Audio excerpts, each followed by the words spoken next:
Hello, my name is Justin, a memory expert at Crucial.com. We all know that memory plays a vital role in any PC, but what does it actually do? Well, your computer is broken down into three main components. You got the processor, or the CPU, you got the hard drive, and you got the RAM, or memory.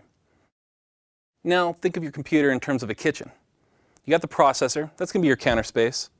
You got the hard drive, well, that's going to be like the grocery store, where you have to gather all your information. And you have the RAM, that's going to be your pantry. Imagine you're cooking a meal. You got your countertop, can't hold a whole lot, so if you need an ingredient, you reach into the pantry. Well, the pantry at the moment is pretty small. What you can't fit in there, you have to leave at the grocery store. So if you need that ingredient, now you're making that trip. It can take quite a bit of time. Same thing goes for your computer. You got the processor. If it needs information, it's reaching into the memory.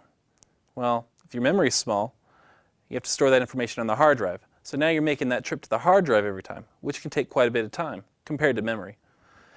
So how do you fix the issue? Well, increase the size of the pantry. If you increase the size of your memory, you're making far fewer trips to that hard drive and drastically increasing the performance of your PC. No matter how fast your CPU or how large your hard drive, the best way to increase performance on your computer is to add memory.